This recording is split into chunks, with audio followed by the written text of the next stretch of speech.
Hello दोस्तों, मैं doctor Gita उस्ती नई कहानी के साथ आपसे मुखातिब हूँ।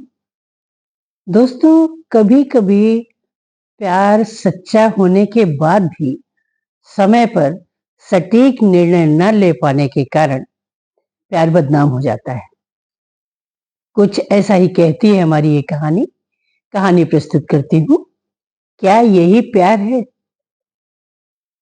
बालों में क्लिप लगाकर खुद को शीशे में निहारा ही था कि अम्मा की आवाज आई थी। शुशी तू कहाँ है? जरा 4-6 पूड़ियां बेल दे तो जल्दी हो जाएगा। हे भगवान! सुशीला परेशान हो गई थी। रंजन भी परेशान हो रहा होगा। वैसे ही तो लेट हो रही है। अभी अभी उस दोनों करीब आए हैं, कहीं रंजन नाराज ना हो जाए। जैसे तैसे तो एक्स्ट्रा क्लासेस का बहाना करके वो किसी तरह से रंजन को मिलने जा रही थी। मन में चोर तो कहीं फिर भी छिपा था। कहीं कृष्णा से ही न पूछ बैठे। उसका नंबर तो अम्मा के पास है ही। भागते भागते सुशीला रसोई में पहुंची थी। लाओ, कहाँ है आटा? खाना थोड़ी देर में बन जाता है। ऐसी क्या जल्दी है? मुझे पहले ही देर हो रही है और तुम और देर करवाती जा रही हो। पहले तो माँ उसे थोड़ी देर तक देखती रही थी, फिर बोली थी, आज कृष्णा तुम्हें लेने नहीं आई? वैसे तो हमेशा साथ में ही जाती हो। उसने घबरा कर अम्मा की ओर देखा था, फिर कहा था कि जाते समय उसे साथ में ले लूंगी। ऑटो इत्तेफाक से जल्दी ही मिल गया था। नेशनल पार्क के गेट पर ही रंजन खड़ा मिल गया था। ऑटो रिक्शा का पेमेंट करते समय तक रंजन उसके पास आके खड़ा हो गया था। वो अंदर तक सिहर गई थी। कहीं कोई पहचान वाला आसपास होगा तो क्या होगा? बाबूजी को तो बहुत लोग जानते हैं। वो यही अध्यापक रहे हैं। पुरानी पीढ़ी के तो अच्छे से उन्हें पहचानती है। उन गनीमत है कि दोपहर हो चली है और सुबह के टहलने का वक्त नहीं है। तो क्या हुआ? रविवार तो है ना? जैसे सवालों का जवाब ढूंढती हुई वो धीरे धीरे चलती जा रही थी। इस बीच रंजन ने क्या क्या कहा था वो सुन नहीं पाई थी। अंत में रंजन ने खींच कर कहा था, यहाँ तुम कंफर्टेबल फील नहीं कर रही हो क्या? नहीं, ऐसा तो नहीं, पर घबराहट तो है ही। पहले कभी ऐसे निकली तो नहीं थी ना? हाँ, वो तो है, रंजन ने कहा था। हम लड़के तो घूमते फिरते रहते हैं। दोनों ने पार्क में गोलगप्पे खाए थे। एक साथ झूले में बैठकर झूला झूले थे। हालांकि उसका मन कांप रहा था, उसका तन कांप रहा था, लेकिन उसका मन झंकृत भी हो रहा था। रंजन एक सांवला सामान्य सा युवक था, पर उसकी आंखें बहुत ही आकर्षक थीं। हर वक्त बोलती थी, कभी हंसकर, कभी गुस्से में, कभी बेरुखी दिखाकर, कभी प्यार से। आंखों के आकर्षण से बंधा सामने वाला व्यक्ति बौना हो जाता था। उसकी दूसरी विशेषता थी उसकी तार्किक शक्ति। ऐसे से तर्क रखता था कि सुशीला तो बस मौन ही हो जाती थी। सुशीला ने कुछ समय पूर्व ही उससे परिचय किया था।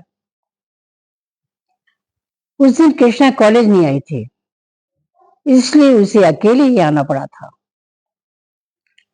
कुछ दिन से उसे ऐसा लग रहा था कि रंजन उन दोनों के पीछे पीछे चलता रहता है, लेकिन उसने इग्नोर किया था।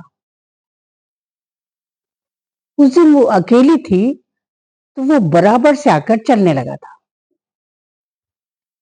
यद्यपि बार बार वो आगे बढ़ने की कोशिश कर रही थी, पर रंजन बराबरी पर आ जाता था। रंजन ने बातचीत शुरू कर दी थी।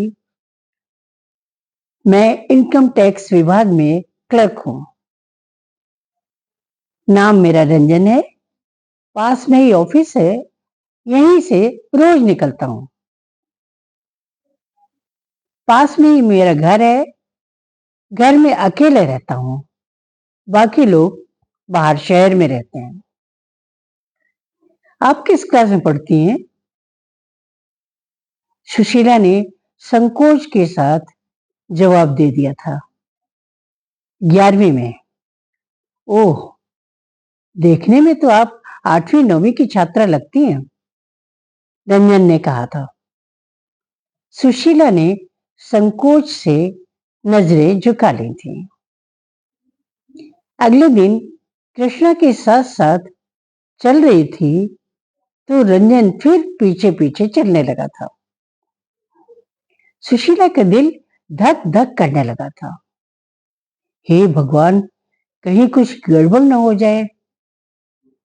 कृष्णा यूं भी बहुत तेज है, पता नहीं क्या कह दे। उसने मन ही मन हनुमान जी को प्रसाद मांगा था कि हे भगवान, सब कुछ ठीक रखना, अगले मंगलवार को प्रसाद चढ़ाऊंगे। हनुमान जी ने सब कुछ ठीक ही रखा था, सिवाय इसके कि कृष्णा बोली थी, बड़ा रोमियो बन रहा है, लगाऊं क्या एक? उसने कहा था, चुपचाप चलो, हमें नहीं बोलना है। उसने ठीक ही कहा था। उस वक्त उसे नहीं बोलना था, लेकिन ये भी ठीक था कि उस दिन बातचीत के बाद से रंजन उसके ख्यालों में आने लगा था। और ये भी सच था कि उस दिन उसने कनखियों से रंजन को देखा भी था और वो उसे अच्छा भी लगा था। अब अगर किसी दिन रंजन शाम को नहीं मिलता था, पीछे पीछे नहीं चलता था, तो उसे बहुत सूना लगता था। एक बार रंजन एक सप्ताह तक नहीं आया था। सुशीला बेचैन थी। उसकी शामें बड़ी वीरान थी, सी लगने लगी थी।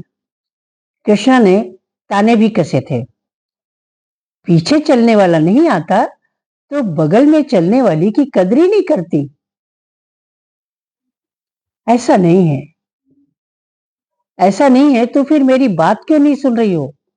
मैंने पूछा था, पेपर कैसा हुआ? सुशीला ने अनमने मन से जवाब दिया था, ठीक ठीक हुआ था ना, बताया तो। कृष्णा सब कुछ भांप रही थी, फिर भी कुछ कहने से डर रही थी कि कहीं प्यारी सहेली को खो न बैठे। पर राज ज्यादा दिन तक राज नहीं रहने पाया था। एक सप्ताह बाद रंजन आया था और पीछे पीछे चलने लगा था।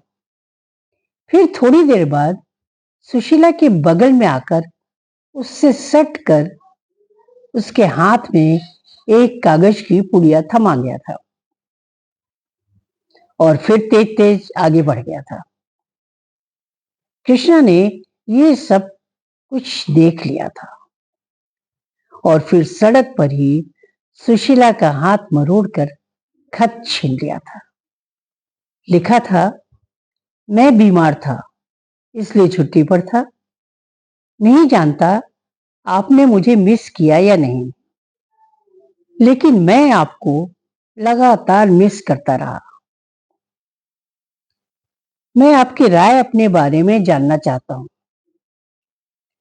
भविष्य में कभी मैं आपसे मिलना भी चाहूंगा।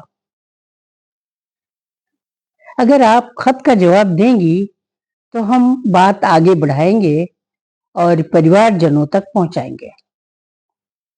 प्लीज खत का जवाब जरूर दीजिएगा। रंजन। कृष्ण ने जवाब में पूछा था, जाएगी मिलने? खत लिखेगी?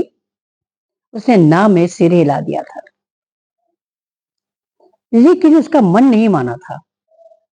रात देर तक जगती रही थी, फिर बाहर वाले कमरे में आकर चुपचाप खत लिखा था और हिंदी की किताब में रखकर सो गई थी। सवेरे से इंतजार था कॉलेज जाने का। सौभाग्य से कृष्णा कॉलेज नहीं आई थी, अतः खत का डर मन से निकल गया था। बड़ी मुश्किल से शाम हुई थी। रंजन पीछे पीछे चलने लगा था। खत दिया गया था, वो मुलाकात तय हुई थी। कुछ क्षणों की सरेआम मुलाकात भी बड़ी सुहानी लगी थी। अगली रात भी सुशीला मन तरंगित करने वाले सपनों में खोई रही थी। कितना सभ्य, कितना नम्र वो सरल है रंजन। सब कुछ साफ साफ कह देता है। उसने बताया था कि वो भी कायस्थ है, अतः अम्मा बाबूजी को भी जाति संबंधी कोई दिक्कत नहीं होगी। सक्सेना व श्रीवास्तव में तो शादियां हो जाती हैं। आज उसकी मुलाकात हो रही थी। शाम गहराते गहराते सुशीला घर लौटी थी, तो अपने समय को प्रासंगिक बनाने के लिए वो कृष्णा के घर बैठ गई थी। आते ही अम्मा ने सवाल दागा था, रात तक मुई पढ़ाई चलती है क्या? हमें नहीं करानी ऐसी पढ़ाई। कल से घर बैठो, घर का कामकाज करो। मैं बूढ़ी कब तक अपनी हड्डियां ठिठराऊंगी? उसने धीरे से बताया था कि कॉलेज के बाद कृष्णा के साथ उसके घर पर ही रुक गई थी। तब जाकर अम्मा चुप हुई थी। हर वक्त वो कृष्णा से बातचीत का मौका ढूंढती थी कि कैसे बात शुरू की जाए। एक शाम रंजन नहीं आया था, तो उसने कृष्णा से बातचीत शुरू की थी। वैसे सच कहे तो वो रंजन की मौजूदगी का एहसास करती थी, जो उसे मखमली लगता था। कृष्णा ने तपाक से जवाब में कहा था, तू तो मना कर रही थी।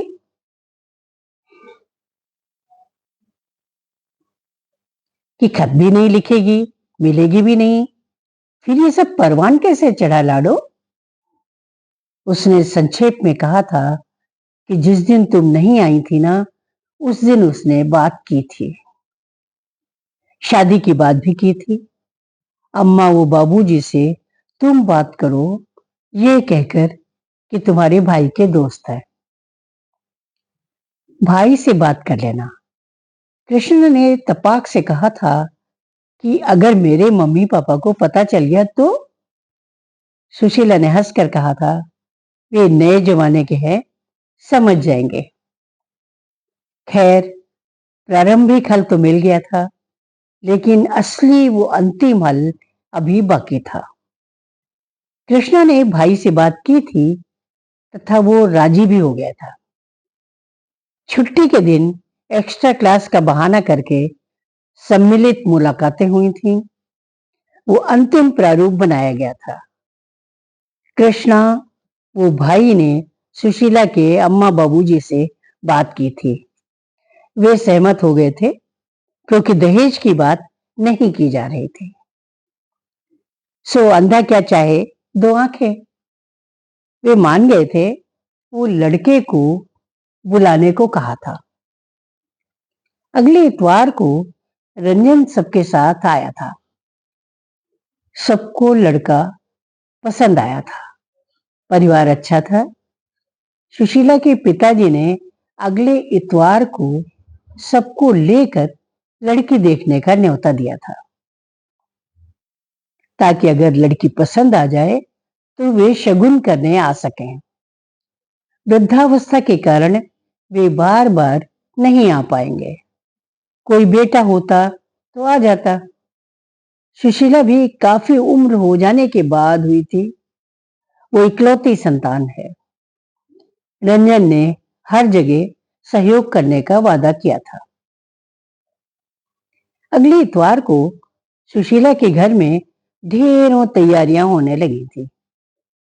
पता नहीं कैसे मिजाज के होंगे सब लोग। अच्छे से अच्छा खाना, नाश्ता, यथाशक्ति दान दक्षिणा, कपड़े लत्ते, वो देने का अन्य सामान, सब व्यवस्थाएं की गई थी। साज सज्जा की व्यवस्था कृष्णा व सुशीला ने संभाली थी। भाई भी सहयोग कर रहा था। सब कुछ तैयार था। कृष्णा ने सुशीला को बड़ी मनोयोग से सजाया था। आखिर उसकी बेस्ट फ्रेंड थी। सुशीला खिली खिली जा रही थी। हर आहट पर लगता था कि वे लोग आ गए हैं और उसका दिल धक धक करने लगता था। सुशीला के बाबूजी ने बाहर माली से कहकर फूलों की माला लगवाई थी। सब कुछ खिलखिला रहा था, हंस रहा था। तभी कृष्णा के भाई गोविंद के फोन की घंटी टनटन आई थी। वो बाहर चला गया था। कुछ पलों के बाद वो आया था तो उसका चेहरा उतरा हुआ था। साथ ही चेहरा सबका भी उतर गया था। सुशीला की धक धक बढ़ गई थी। हे ईश्वर, क्या हो गया? उसे लगा था कि गोविंद से कोई जल्दी से जल्दी पूछ ले कि क्या हुआ है। थोड़ी देर बाद गोविंद ने स्थिर होकर बताया था कि रंजन का फोन आया था कि उसके माँ बाप ने उसकी शादी किसी दूसरी जगह तय कर दी है और उसमें उसके भाई भाभी वो परिवारजनों की भी सहमति है। रंजन ने कहा कि वो उनका विरोध नहीं कर पाएगा और वही शादी करेगा जहां माँ बाप ने तय की है। रंजन ने यह भी कहा था कि वो उन लोगों का सामना नहीं कर सकता, इसलिए वहां नहीं आएगा। वो अपना ट्रांसफर करवा रहा है। शादी 1 महीने बाद है। सुशीला का मस्तिष्क अचेत सा हो रहा था, मानो पूछ रहा हो, क्या यही प्यार है? नमस्कार।